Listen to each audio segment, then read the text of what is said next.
Indian Prime Minister Narendra Modi is in China for the Shanghai Cooperation Organization Summit. The SCO is part of the multinational platforms where India shares the stage with the region and, of course, global powers. Both leaders, Xi Jinping and Narendra Modi, they shook hands right before the bilateral meeting, which lasted about an hour. And this was only the second bilateral meet between the two leaders since last year's Kazan BRICS summit. Prime Minister Modi said that an agreement was reached between the two countries to continue the Kailash Mansarovar pilgrimage and that direct flights were also being resumed between India and China. He also thanked President Xi Jinping for the successful hosting of the SCO Summit in Tianjin.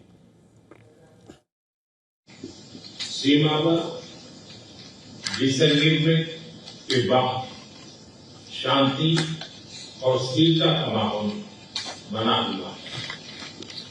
हमारे special representatives के बीच border management के संबंध में सहमति बनी। कैलाश मानसरोवर यात्रा फिर से शुरू की। दोनों देशों के बीच डायरेक्ट फ्लाइट भी फिर से शुरू की जा रही है।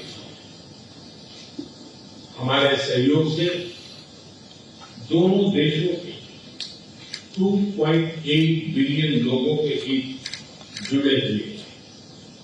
इससे पूरी मानवता के कल्याण का मार्ग भी प्रशस्त होगा। परस्पर विश्वास, सम्मान और संवेदनशीलता के आधार पर हम अपने संबंधों को आगे बढ़ाने के लिए प्रतिबद्ध हैं। एक्सेलेंसी, चीन द्वारा SCO की सफल अध्यक्षता के लिए मैं आपको बहुत बहुत बधाई देता हूं। एक बार फिर चीन यात्रा के निमंत्रण के लिए और आज की हमारी बैठक के लिए आपका हार्दिक धन्यवाद। President Xi Jinping, in his statement, emphasized that it was vital that the two friendly and populous countries worked together for the benefit and well-being of their citizens. The world today is swept by once-in-a-century transformations. The international situation is both fluid and chaotic. China and India are two ancient civilizations in the East. We are the world's two most populous countries, and we are also important members of the global South. We both shoulder the historical responsibility of improving the well-being of our two peoples, promoting the solidarity and rejuvenation of developing countries, and promoting the progress of human society. It is the right choice for both sides to be friends who have good neighborly and amicable ties, partners who enable each other's success, and to have the dragon and the elephant dance together. All right, to discuss this further, I'm now being joined live by Ambassador Anil Wadhwa, who's joining me from New Delhi. Ambassador Wadhwa, thanks so much for making time for us. The statements have come in, sir, from both sides. The Indian Prime Minister has spoken, the Chinese President has spoken.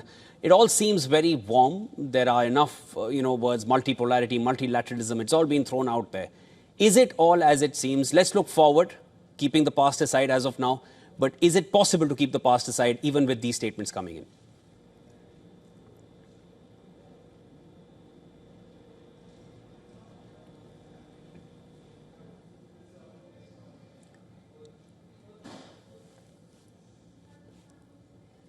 All right, we'll try to reconnect that connection with Ambassador Wadhwa.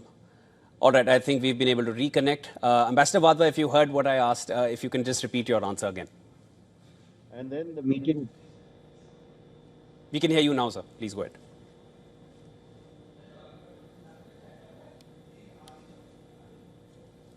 Yes, what I was trying to say is that we had some successful visits from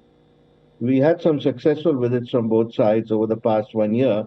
And obviously, there's been an important agreement which has been reached on the border, especially the last visit of Wang Yi to India, where he discussed, the mechanisms on the border with the special representative, Mr. Ajit Doval, has been quite successful. Soon after that, we've seen that the border mechanism, setup, which met thereafter, has been able to agree on 10 very important points. So therefore, from disengagement point of view and going on to de-escalation, that was the important step that needed to be taken. It seems to me that that has been agreed upon in the last meeting. Now it remains to be seen how we progress from here in the future, because that is the key going forward in India-China relations. Of course, there have been some other important agreements that have been reached, and Prime Minister referred to some of them. From the Indian point of view, the most important is resumption of some very important exports from China to India, which feed into the automotive industry, like magnets, for example, and at the same time, the tunnel boring machines and specialty fertilizers, APIs, etc. From the Chinese side, they would like to see liberalization of Chinese investments into India.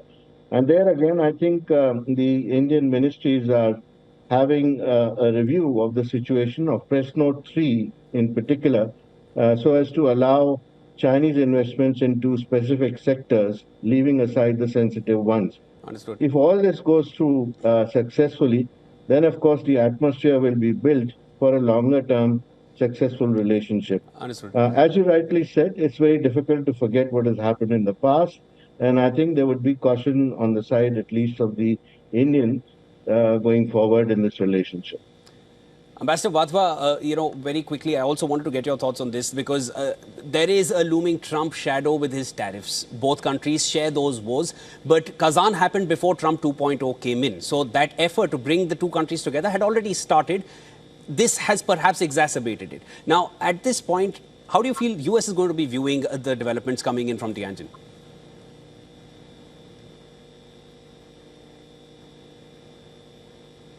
1 year or so. And also, the visit of Prime Minister Modi for the SCO meeting had been announced quite well in advance. This is much before the extra 25% tariffs imposed by the United States on India. So I think one cannot read too much into that. I think it's just a coincidence that this visit is happening at this point, and these two processes are something which are quite apart from each other. Now, of course, the United States would be looking at this quite closely as to what kind of statements come out and what is the rapprochement between India and China, and the whole SCO meeting itself as to what it comes out with by way of its joint communique, etc. So that is something that the United States and the West has been wary of for quite some time together. But I see that this particular SCO meeting has a special significance because we have a call of reviving the RIC framework by the Russians. And of course, the Chinese would love to have this revival going forward so that they have an extra pressure point as far as the United States is concerned. So therefore, this SCO meeting will be particularly watched from that angle. Ambassador Wadhwa, thanks so much for joining us here on the broadcast. Always a pleasure speaking with you. There will be more to discuss. I would love to have you again.